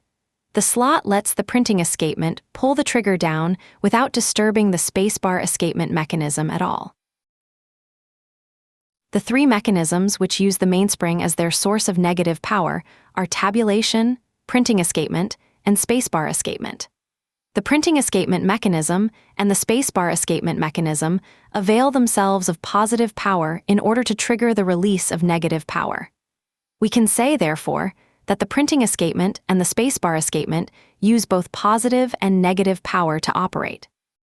Obviously, the power contained in the mainspring is not inexhaustible, since the spring can only store a limited amount of tension. The mechanisms which restore the negative power, or the mainspring tension, are the backspace mechanism, the express backspace mechanism, and the carrier return mechanism. These mechanisms use positive power to operate. We make this distinction and emphasize it because when we service Selectric typewriters, it enables us to search for problems or test in clearly defined areas or sections of the machine. These mechanisms are closely interrelated and should be regarded as a group. It is not acceptable to repair one of these mechanisms without checking the operation of the others. Let us illustrate this with one example. Let us say that the carrier fails to move during printing. We know that the tripping or triggering of the printing escapement is accomplished positively by the use of cam action. It is the easiest thing in the world to tilt the machine on its back and investigate whether or not the escapement pawl is pulled out of the escapement rack during any escapement operation. If the escapement pawl is pulled out of the escapement rack, but the carrier fails to space, we conclude that our problem lies in the negative power section of the printing escapement operation. We immediately proceed to look for binds and obstructions to the carrier movement. Notice that only now, after we have clearly defined the sources of power, is it possible for us to even begin to talk about all of this. By cutting in half the area in which you have to look for a malfunction, you cut in half the time needed to find the problem. You will hardly ever again have to try modifying certain adjustments to see whether or not they will correct your problem. By using this technique, you almost instantly know what kind of a problem you must look for. Now let us turn our attention to the backspace mechanism, which is one of the mechanisms capable of restoring the mainspring tension. On single pitch machines, the backspace mechanism is rather simple. The depression of the backspace key releases the backspace operational interposer, and the interposer places the backspace selector latch under the cam follower, while at the same time releasing a ratchet clutch or allowing a ratchet clutch to engage. It is very easy to locate the backspace selector latch, red pencil, and the corresponding cam follower, or bail, yellow pencil. The bail has the ability to pull the selector latch down. On single pitch machines, this cam follower is the same one used during the Spacebar escapement operation. This cam follower, then, provides the positive power for driving the backspace mechanism. The backspace selector latch assembly is pointed out by both of the pencils in this picture. The rest position of this assembly, as well as the vertical position of the selector latch, is determined by the adjustment screw located immediately above the point indicated by the green pencil. This is a fundamental adjustment, and thus a very important one, because the other two remaining adjustments of the backspace mechanism are affected by it. As you examine this assembly, you will find that the two pencils are pointing at the ends of just one rather strong bell crank.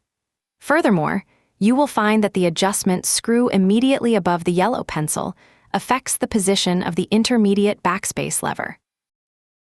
On this partially disassembled machine, we find that the intermediate backspace lever controls the lateral position of the backspace rack at the point indicated by the red pencil.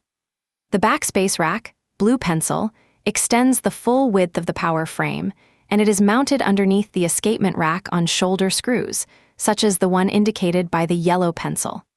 The backspace rack is movable sideways. Notice, to the left of the red pencil, the rather strong and long backspace rack restoring spring. This spring tries to pull the backspace rack toward the right of the machine at all times, which is toward the left in this picture. We have seen earlier that at rest, while the backspace pawl, red pencil, is always engaged with the backspace rack, the leading edge of the tooth of the backspace rack does not touch the backspace pawl, as you can clearly see in this photograph. Only when the backspace selector latch is pulled down during a backspace operation will the rack move toward the left and push against the backspace pawl. Here is an important detail. If the backspace mechanism of your typewriter is properly adjusted, you will find that the machine does not backspace when you hand cycle it. Under motor power, however, it will succeed. Unless your machine is of a very early level, this is the way it should be adjusted. At this point, take some time to examine the backspace mechanism in detail to make sure that you understand how it works, so we can turn to the adjustments of the backspace mechanism. Let us now find out how your observations compare with the following explanations. If the backspace pawl, red pencil, moves sideways, the escapement pawl has to do the same due to the escapement pawl pin, yellow pencil, which fits into the slot on the backspace pawl. We also saw that the pawls can independently swing into their respective racks, as well as out of their respective racks. We observe that the backspace rack moves toward the left during every backspace operation, and that in the process it pushes against the backspace pawl, moving the whole carrier leftward. Besides moving the carrier toward the left by one position, the backspace operation also restores a fraction of the mainspring tension. As the backspace pawl, and for that matter the carrier, moves toward the left, the escapement pawl simply drags over the tooth of the escapement rack, as shown here. Then it falls into the space in front of the indicated escapement rack tooth, thus finalizing the backspacing of the carrier by one position. During the process, the pin of the escapement pawl, which is engaged with the backspace pawl, holds the escapement pawl toward the left, because it fits into the slot on the backspace pawl. This way, the escapement pawl has to follow the movement of the backspace rack. For the same reason, when the escapement pawl holds the carrier, it also holds the backspace pawl toward the left through the pin. During the backspace rack's restoring movement toward the right of the machine, the backspace pawl is simply cammed out of the way of the backspace rack tooth, as shown. How close did your observations come to all of this? How about trying out some questions? Which adjustment do we make when we use the screw immediately above the green pencil? Your answer should be the vertical position of the backspace selector latch. Once this adjustment of the vertical position of the latch has been made, the position of the backspace latch assembly, or bell crank, is also established, and we can turn to the adjustment indicated by the yellow pencil. Notice that we can change the position of this screw in two ways, left or right, and forward or rearward. Can you tell what will happen if we turn the screw in, toward the right in this picture? Your answer should have been, we increase the clearance between the tooth of the backspace rack and the backspace pawl. Here is another one. What do we control by changing the position of the screw indicated by the yellow pencil toward the front or toward the rear of the machine? The answer is the backspace rack motion. When the position of the screw indicated by the yellow pencil is shifted toward the rear, the input motion coming from the backspace selector latch is moved away from the pivot point of the intermediate backspace lever, indicated by the red pencil. As a result, the output motion is reduced, yielding less motion for the backspace rack. By moving the screw forward or rearward, we adjust the backspace rack motion so that hand cycling a backspace operation fails to backspace the carrier, and so that the motor-driven operation succeeds in backspacing the carrier. Most of the time, after we have adjusted the motion of the backspace rack, we must return to the adjustment of the rest position of the backspace rack and refine it. It may even take a few repeated steps, alternating between backspace rack motion and backspace rack rest position, before both adjustments are up to specifications. Before you shift your attention to another portion of the escapement mechanism, always make sure that there is this clearance between the backspace pawl and the backspace rack. If the rack is positioned too close to the backspace pawl, the resulting problems may vary from failure to backspace to crowding of characters. It can also cause early wear on the backspace pawl. If we are not careful, the backspace pawl and the backspace rack may in fact end up doing the job of the escapement pawl and the escapement rack. On the other hand, if the clearance is too large, we may have tabulation problems and crowding at the left margin. Considering the variety of possible symptoms, it is excellent practice to adjust the backspace mechanism first whenever working on the escapement of the Selectric typewriter. As a final comment on the backspace mechanism for single-pitch typewriters, let us mention that early-level backspace mechanisms, such as this one, had their adjustment of rack motion performed by changing the position of the pivot point of the intermediate backspace lever. Yellow pencil. When the pivot point of the intermediate backspace lever, yellow pencil, is brought toward the front of the machine, the output motion at the rack is reduced. Can you, on the basis of what you see here, tell us why the output motion at the rack is reduced? Because moving the pivot point of the intermediate backspace lever toward the front increases the length of the arm of input motion, while decreasing the length of the arm of output motion. Let us look at the whole mechanism one final time. First, we obtain a fixed amount of motion from the action of the cam, red pencil. Our first adjustment is that of the height of the backspace selector latch. Through the selector latch and the backspace bell crank, blue pencil, this motion is transmitted to the intermediate backspace lever, which pivots at the point indicated by the yellow pencil. With the adjustment screw in the bell crank, blue pencil, we can adjust the lateral position of the backspace rack. With the adjustment of the pivot point position of the intermediate backspace lever, yellow pencil, we control the amount of motion which is transferred to the rack and ultimately to the carrier. Machines with this older type of backspace rack motion adjustment require that hand cycling a backspace operation push the carrier toward the left, so that there is a clearance of 1/4 millimeter between the escapement pawl and the leading edge of the escapement rack tooth, with which it is to remain engaged at the end of the backspace operation.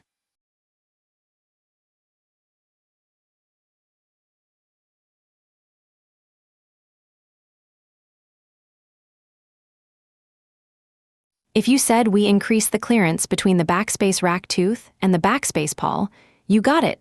That screw sets the lateral rest position of the rack relative to the pawl.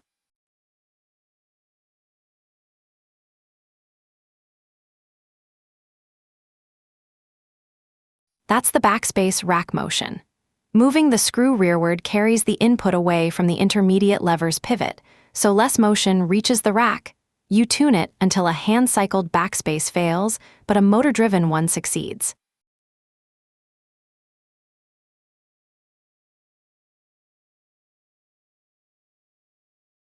It's pure lever arithmetic.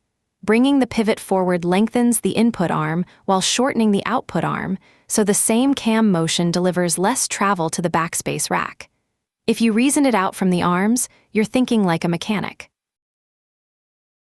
Of all the mechanisms of the Selectric typewriter, the express backspace mechanism is probably the simplest, particularly as used on dual-pitch machines.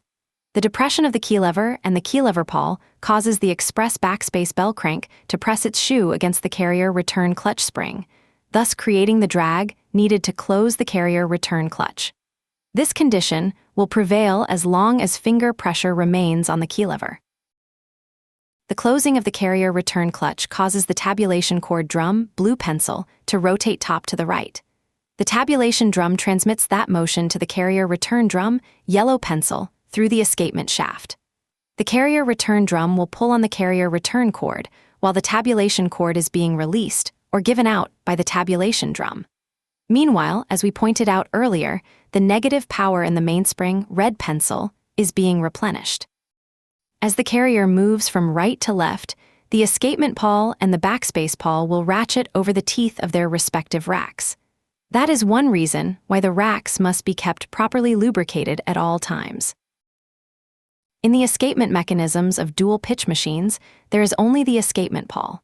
The backspacing is accomplished through a mechanism called rotary backspace. The rotary backspace mechanism consists of a ratchet mounted onto the escapement shaft. During backspace operations, this ratchet is caused to rotate clockwise, and when it does, it moves the carrier right to left by one tooth of the escapement rack. It accomplishes this by pulling on the carrier return cable. Through a manually operated lever, it is possible to control the amount of motion delivered to the backspace ratchet by the backspace driver. Dual-pitch machines require a given amount of motion for the 10-pitch backspace operation and a smaller amount of motion for the 12-pitch backspace operation. Needless to say, you will not find a backspace pawl on dual-pitch machines. More about this mechanism is covered in our Learning Program Series 10.5. On single-pitch machines, there is always a possibility that at the end of an express backspace operation, the backspace pawl might engage with some tooth of the backspace rack and thereby hold the carrier, instead of allowing the escapement pawl to do the job. This is possible only because one cannot predict in which position the carrier is going to be when the operator releases the express backspace key. Again, a very simple trick allows us to prevent this from occurring. With the addition of only the express backspace latch, whenever the operator depresses the express backspace key, she will also unlatch the backspace interposer, at least partially. While the express backspace key is held down, the express backspace latch prevents the backspace interposer from moving toward the rear. However, When the operator releases the express backspace key, the restoring of the express backspace latch will also release the interposer. This gives us a regular backspace operation at the end of every express backspace operation. After the regular backspace operation, of course, the escapement pawl will again hold the carrier in position, as we have seen earlier. For the remainder of this program, we will devote our attention to the carrier return mechanism. The carrier return operation can be divided into 3 distinct steps. 1. The carrier return engagement mechanism. 2. The carrier return mechanism itself. And 3. The carrier return disengagement mechanism. This must also be our troubleshooting sequence when we work on the carrier return mechanism. Unfortunately for us, IBM simply bundles up the first 2 items under the name carrier return mechanism. The third item is described by IBM under the designation margins. As we have mentioned many times, we must be familiar with the names chosen by IBM so that we can communicate with the manufacturer. But we always have to try to develop the clearest possible picture of a given function. Thus, a good organization of the subject is needed, and we cannot possibly talk about something without giving it a name. We repeat once more. The best name for a mechanism is the one name which describes accurately and as completely as possible the function of the mechanism. Once we follow this rule, the problem of nomenclature is minimized, and we can get on with the troubleshooting of the machine.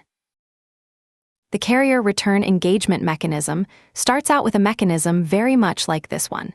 An interposer which, when released, engages a ratchet clutch and positions the carrier return selector latch. The only differences are that the cam is a single-lobed cam and that the operational selector latch is a somewhat reinforced latch.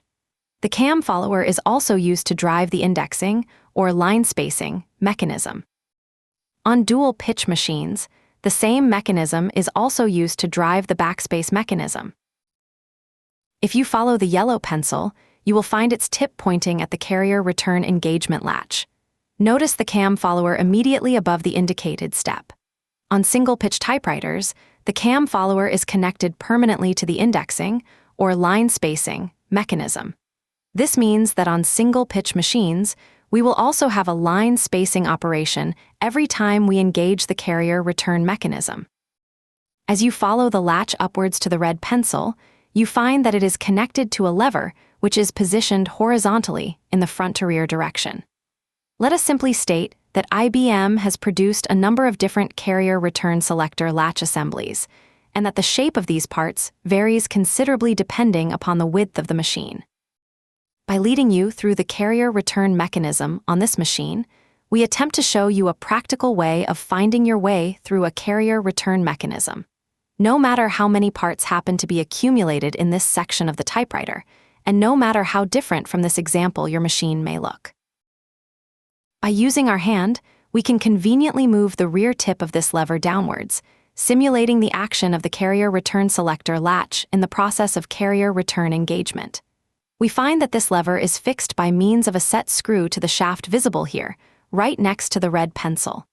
The lever indicated by the red pencil is the carrier return clutch arm. It transmits the carrier return engagement motion toward the front of the machine. As we continue to trace the motion of this mechanism, we find that the carrier return clutch arm, through a rather strong spring, causes the nylon shoe of the carrier return clutch to press against the carrier return clutch spring. The result? A closed carrier return clutch. Be sure to investigate this in detail before continuing. Take a good look at the point where the set screw indicated by the yellow pencil is fastened onto the shaft, which IBM calls the pivot pin. Notice that there is a flat spot on the shaft, so as to provide a solid fastening point for the carrier return clutch arm.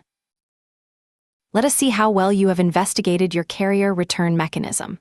Older machines may not have this clevis, but assuming that yours does, what is the function of the clevis at the red pencil on the carrier return clutch arm? This clevis connects the carrier return mechanism to the character interrupter in the keyboard. Whenever a carrier return operation is in progress, the printing mechanism is locked out. Take a moment to study this mechanism if you haven't yet. Can you remember the name of the part indicated by the yellow pencil? Escapement Pawls should have been your answer. Another fact you might have observed is that the position of the bracket which holds the carrier return shoe actuator lever can be changed sideways by loosening the indicated screws. This bracket should be positioned so that the nylon shoe covers 2 to 3 coils of the carrier return clutch spring. Finally, you might have noticed that at rest, the clearance between the nylon shoe and the clutch spring is approximately equal to 1/2 of 1 millimeter. We can adjust this clearance by the anchor screw for the spring which connects the carrier return clutch arm to the carrier return shoe actuating lever. Ideally, when we earlier asked you to observe and study the carrier return engagement mechanism on your machine, we had hoped you would find more information on this topic. We hope you agree that a typewriter technician should automatically and independently be able to analyze these kinds of mechanisms without outside help, almost as soon as he looks closely at his machine. As old-timers, very often we become overly familiar with the equipment on which we work, and as a result, we may think there is very little for us to observe. Such an assumption is very common, very unreasonable, and most unfair to IBM Corporation. IBM is constantly improving its machines, to the point where, for the alert technician, there can even be excitement in opening the cover of a new machine. If we do not have the habit of meticulously observing our machines, we also run the risk of becoming professionally stagnant. It is simply essential that we become keen observers of the machines on which we work. Let us return to the carrier return selector latch and resume our motion tracing. We notice that the motion brought into the mechanism by the latch is also transmitted all the way to the right outside of the power frame, through the crank indicated by the red and yellow pencils. This crank is also used to hold the carrier return mechanism latch on the right outside of the frame, and from this, it has derived its name, carrier return clutch latch shaft. When we consider the two indicated points, we discover that the motion received from the carrier return selector latch diverges within the carrier return mechanism. Part of the force generated at the latch went to the carrier return clutch through the carrier return clutch arm, indicated by the red pencil. The remainder of the force goes to the right of the machine at the yellow pencil. Let us now investigate further the branch indicated by the yellow pencil. On the right outside of the power frame, we find the carrier return clutch latch. When the carrier return selector latch, or operational latch, is pulled down, this carrier return clutch latch is rotated counterclockwise until eventually it lodges itself under the carrier return clutch latch keeper, the black coated part at the point indicated by the yellow pencil. This latch is called the carrier return clutch latch by IBM, but it does at least two more things. Along with holding the carrier return clutch engaged, it also keeps the character interrupter in a position which allows it to stop character printing during carrier return operations. At the point indicated by the red pencil, the carrier return engagement motion is transmitted back into the inside of the power frame. Notice the black coated fork which fits around the stud indicated by the red pencil. This fork extends to the point indicated by the yellow pencil. To the right of the yellow pencil, or to the rear of it in the machine, we see the lug on the escapement torque bar. In this photograph, the carrier return mechanism is at rest. However, when the carrier return engagement mechanism rotates the latch indicated by the red pencil, the escapement torque bar is rotated top to the rear, with the result that during carrier return operations, the escapement pawl and the backspace pawl are kept out of engagement with their racks. This silences the carrier movement during carrier return operations. Let us now engage the carrier return mechanism. With the carrier return clutch latch rotated down and kept in that position by the latch keeper, we confirm that the engagement of the carrier return mechanism did in fact cause the black coated fork to rotate, so that it in turn rotated the escapement torque bar at the point indicated by the tip of the yellow pencil. Thus, the carrier movement will now be kept silent. Here, on this partially disassembled machine, it is much easier to see where and how the escapement torque bar is kept rotated top to the rear during carrier return operations. Make sure that you locate this spot on your fully assembled machine. IBM calls the fork or arm, which does the carrier return, silencing the carrier return latch actuating arm. This is the correct designation only for machines which have an 11-inch plat. In all instances, the fork or arm does the carrier return operation, silencing on all machines. This is why we call it the carrier return silencing arm. Let us review. When the carrier return selector latch is pulled down, the carrier return engagement force, or motion, diverges into two directions, indicated here by the blue and by the red pencils. From the point indicated by the blue pencil, we continue to the carrier return clutch arm at the yellow pencil, and from there to the carrier return clutch shoe and also the character interrupter. From the point indicated by the red pencil, the carrier return engagement force is transmitted to the right outside of the power frame, to the left in this picture, because we are viewing the machine from the rear. There, it engages the carrier return clutch latch with the carrier return clutch latch keeper. At the point indicated by the green pencil, the carrier return engagement force is used to silence the carrier return operation. What, then, is the function of the so-called carrier return clutch latch? To hold the carrier return mechanism engaged. This means that it holds the carrier return clutch engaged, it holds the character interrupter engaged, and it holds the escapement mechanism Pawls disengaged in order to silence the carrier return operation. Without it, we could not keep the carrier return mechanism engaged, and we could not obtain carrier return. Now, see if you can tell what the functions of the carrier return silencer arm are. Pause and come up with an answer of your own. Whenever we rotate the escapement torque bar with the silencer arm, we disengage the escapement pawl, the backspace pawl, and also the tabulation lever latch. What this means is that we would disengage the tabulation lever if we started a carrier return operation at a time when tabulation was still in progress. As a result, we say that the carrier return mechanism has the ability to override the tab operation. While we're at it, take a look at this retainer fastened to the right end of the tabulation torque bar. Notice that to the rear, at the point indicated by the screwdriver, there is a flat vertical extension on this retainer.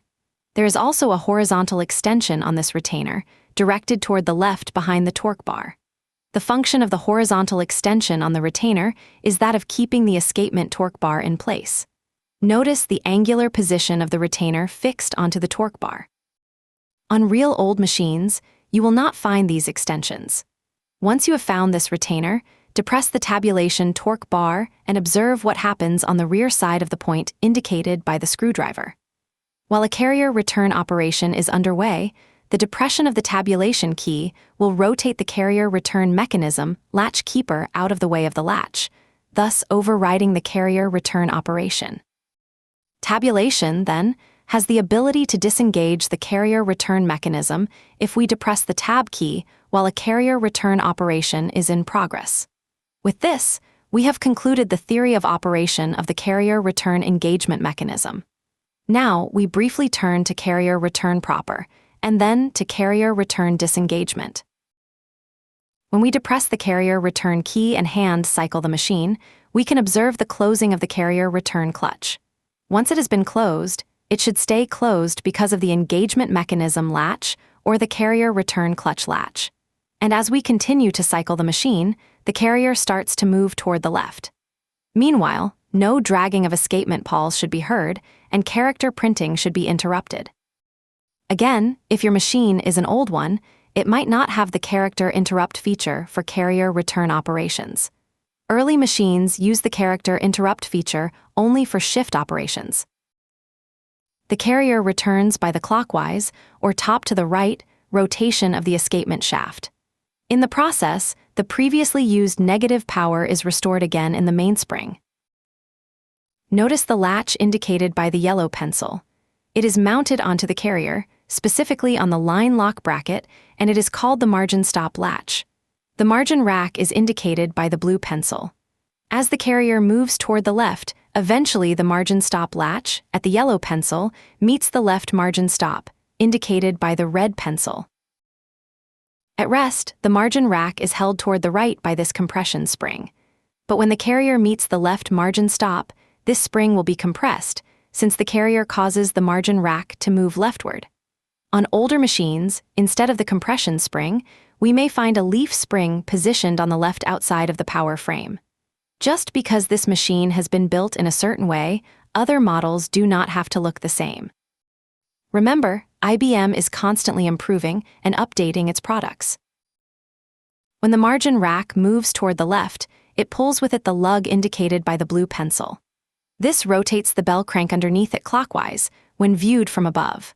Through the link connected to the crank at the point indicated by the yellow pencil, the carrier return mechanism latch keeper is pulled away from the carrier return clutch latch at the red pencil, thus disengaging and interrupting the carrier return operation.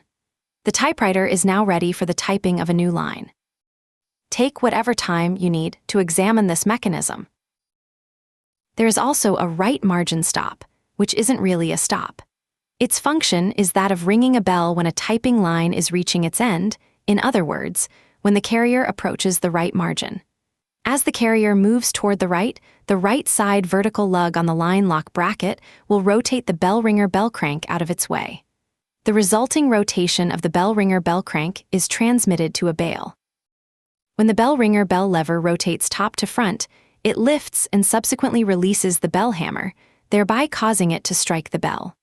As the operator continues to type, the carrier continues to move toward the right until the second vertical lug on the line lock bracket causes further rotation of the bell ringer bell crank. Now the long lug on the bell ringer bail will press down on the keyboard lockout bell crank. The rear tip of this lever is placed into a slot of the compensator tube, thus locking all the print keys or character keys of the keyboard. The spacebar and the tabulation mechanisms, however, are still workable and will allow the carrier to move further to the right when operated. Notice also the margin release key lever. When we depress the margin release lever, the whole margin rack is rotated top to the front. Through this rotation, it is possible to rotate the left margin stop out of the way of the margin stop latch fastened to the line lock bracket. This same rotation of the margin rack will also release the bell ringer bell crank, thus releasing the line lock mechanism. We conclude that we can cause the margin release lever to bypass the margin stop latch. The lever stops in either direction. Beyond the left margin stop, an extra lug permanently fastened onto the left end of the margin rack will then take care of disengaging any carrier return operations. Take your time to examine this mechanism on your own machine.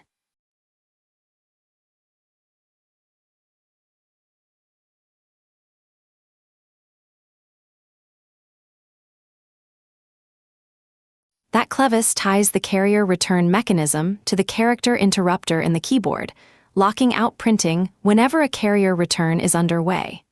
And if you called the yellow pencil part the escapement Pawl, exactly right.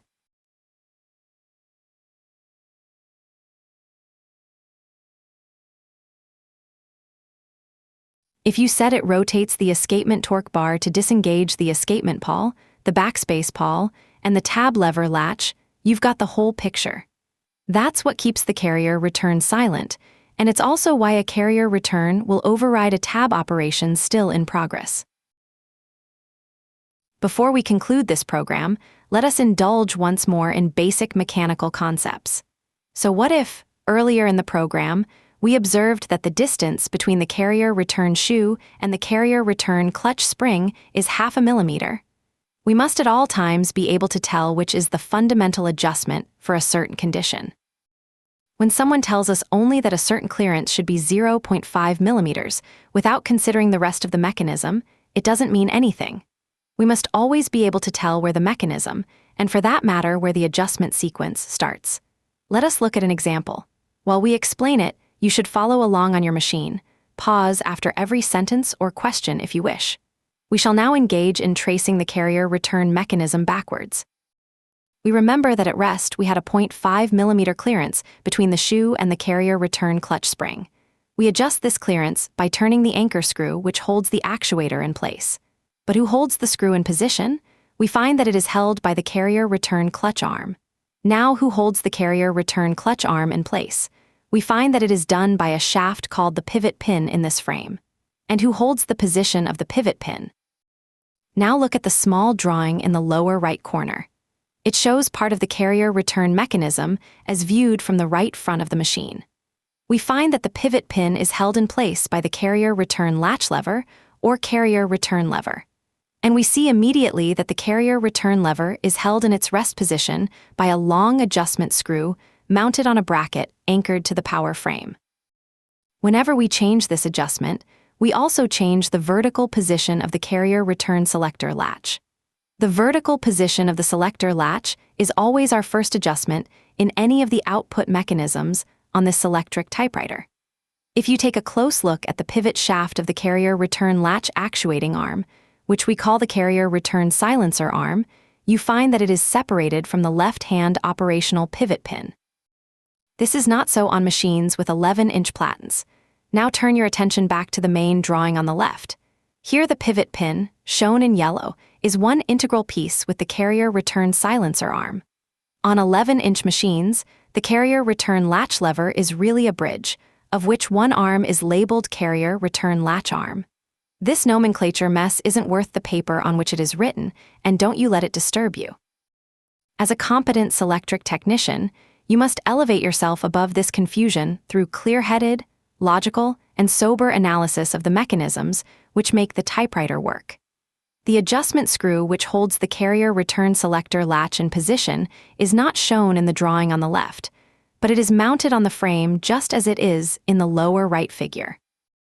We conclude again that the position of the carrier return selector latch, or operational latch position, is the fundamental adjustment of the whole mechanism, the end of the line, so to speak. Therefore, it is the beginning of the adjustment sequence, no matter what happens to be attached to it. As we go from the selector latch to the right side of the machine, and after having adjusted the rest position of the carrier return selector latch, we adjust the position of the carrier return silencer arm with respect to the escapement torque bar. We must not touch the escapement torque bar with the silencer arm. Can you tell us why? Because in the process, we might end up changing the escapement torque bar rest position, which was established earlier when we adjusted the escapement mechanism. On the right arm of the carrier return operational latch assembly, left in this drawing, we find the adjustment screw which determines the position of the carrier return silencer arm, and thereby the pivot pin. This also determines the carrier return clutch arm rest position on machines with 11-inch platens. On 11-inch machines, the carrier return clutch shoe and also the character interrupter mechanism can only be adjusted after the rest position of the silencer arm has been established. Precisely how we adjust this rest position of the silencer arm is covered next. After adjusting the rest position of the carrier return selector latch, we adjust the rest position of the carrier return silencer arm, positioning it with respect to the escapement torque bar. As long as we do not touch the escapement torque bar when the mechanism is at rest, at the point indicated by the tip of the yellow pencil, it does not really matter much where exactly the silencer arm rests. We now have two important points to consider. What does matter is that when the mechanism is latched up into the carrier return mode, the escapement pawls must clear the racks. In other words, we must first adjust the position of the silencer arm in its active mode when it is engaged. We know that the latch keeps the silencer arm rotated through the lug indicated by the red pencil, and that this carrier return latch is held engaged by the keeper. This frame of the adjustment manual gives us a picture of all of the versions, or levels, produced for this mechanism, as well as a procedure for the adjustment, either a screw adjustment or a forming adjustment. The points to be formed and/or adjusted are filled in red. To check this adjustment, we must again look alongside the escapement rack to see whether the escapement pawl clears the rack by 1/4 of 1 millimeter. But now we have another question. How do we get the carrier return clutch latch into this position? When the cam follower is on the highest spot of the cam during a carrier return engagement operation, we should find an overthrow clearance of 3/4 of 1 millimeter at the indicated spot. This maximum drive position determines how the selector latch motion, or the operational latch motion, is transferred to the carrier return clutch latch. Once this adjustment has been made, we have also established the rest position of the silencer arm and of the carrier return clutch latch. Notice that we never really had to care much about their exact rest position. Again, our pictorial adjustment manual contains the information for all versions, or levels, packed into just one adjustment frame. We strongly recommend that you review the material from the last 5 slides as many times as you need, until you can explain the carrier return mechanism and its adjustments forwards and backwards. During the servicing of Selectric typewriters, you will often be called upon to trace a mechanism backwards to its fundamental adjustment. It is a typical pattern of troubleshooting. In the forward tracing mode, we follow the motion until it fails to be transported properly to the point which marks the output, or the end of the line. In the backwards mode, from the problem or malfunction, we go to the source of motion or power, aiming to find the part or the adjustment which fails to receive the motion, or the proper amount of motion. The name overbank is just a complicated way of saying carrier return disengagement. On the right side of the margin stop rack, we find the adjustment which establishes the rest position of the margin rack. Notice the written instruction involving the carrier stop latch, and then see whether your machine meets the given clearance specification. A more practical check than the adjustment checking procedure shown here is to hold the carrier against the left margin stop, and then check the position of the escapement pawl in the escapement rack. The escapement pawl should be approximately halfway up the trailing edge of a tooth in the escapement rack. Our last adjustment is the unlatching of the carrier return mechanism. All we want to do is rotate the carrier return mechanism latch keeper out of the way of the latch by approximately 1/4 of 1 millimeter. With the carrier again manually held all the way to the left, pulling the margin rack to the maximum left position, we adjust the clearance by turning the clevis on the keeper link. The clevis is again shown in red.